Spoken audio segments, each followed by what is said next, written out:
श्री कृष्ण गोविंद हरे मुरारी, हे नाथ नारायण वासुदेवा। जय श्री कृष्ण आप सभी को। इस वीडियो में हम आप सभी को सुनाने जा रहे हैं भगवान श्री कृष्ण की स्तुति करते हुए भीष्म जी का प्राण त्याग करना। महाभारत का युद्ध समाप्त होने के बाद भगवान श्री कृष्ण और पांचों पांडव मिलकर भीष्म पितामह से मिलने कुरुक्षेत्र पहुंचे। भीष्म पितामह ने अर्जुन और युधिष्ठिर को बहुत सारे उपदेश दिए। फिर अपना अंतिम समय जानकर नारायण के आने पर भगवान श्री कृष्ण की इस प्रकार स्तुति की।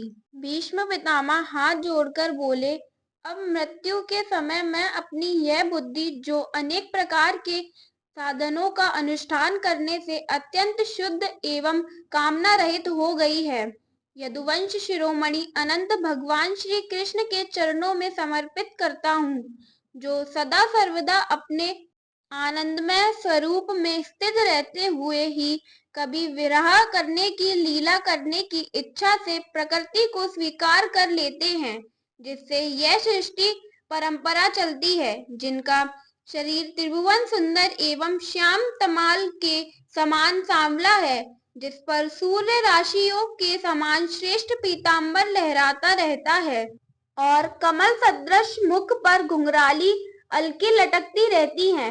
उन अर्जुन सखा श्री कृष्ण में मेरी निष्कपट प्रीति हो। मुझे युद्ध के समय की उनकी वह विलक्षण छवि याद आती है। उनके मुख पर लहराते हुए घुंघराले बाल घोड़ों की टाप की धूल से मटमैले हो गए थे और पसीने की छोटी छोटी बूंदें शोभायमान हो रही थी। मैं अपने तीखे बाणों से उनकी त्वचा को बींध रहा था। उन सुंदर कवच मंडित भगवान श्री कृष्ण के प्रति मेरा शरीर अनंत करण और आत्मा समर्पित हो जाए। अपने मित्र अर्जुन की बात सुनकर जो तुरंत ही पांडव सेना और कौरव सेना के बीच में अपना रथ ले आए और वहां स्थित होकर जिन्होंने अपनी दृष्टि से ही शत्रु पक्ष के सैनिकों की आयु छीन ली, उन पार्थ सखा भगवान श्री कृष्ण में मेरी परम प्रीति हो। अर्जुन ने जब दूर से कौरव की सेना के मुखिया हम लोगों को देखा, तब पाप समझकर वह अपने स्वजनों के वध से विमुख हो गया। उस समय जिन्होंने गीता के रूप में आत्मविद्या का उपदेश करके उसके अज्ञान का नाश कर दिया, उन परम पुरुष भगवान श्री कृष्ण के चरणों में मेरी प्रीति बनी रहे। मैंने प्रतिज्ञा कर ली थी कि मैं श्री कृष्ण को शस्त्र ग्रहण कराकर छोड़ूंगा। उसे सत्य एवं ऊंची करने के लिए उन्होंने अपनी शस्त्र ग्रहण न करके प्रतिज्ञा तोड़ दी। उस समय वे रथ से नीचे कूद पड़े और सिंह जैसे हाथी को मारने के लिए उस पर टूट पड़ता है, वैसे ही रथ का पहिया लेकर मुझ पे झपट पड़े। उस समय वे इतने वेग से दौड़े कि उनके कंधे का दुपट्टा गिर गया और पृथ्वी कांपने लगी। मुझे आताताई ने तीखे बाण मार मारकर उनके शरीर का कवच तोड़ डाला था, जिससे सारा शरीर लहूलुहान हो गया था।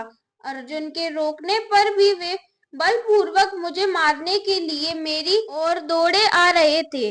वे ही भगवान श्री कृष्ण जो ऐसा करते हुए भी मेरी प्रति अनुग्रह और भक्तवत्सलता परिपूर्ण थे।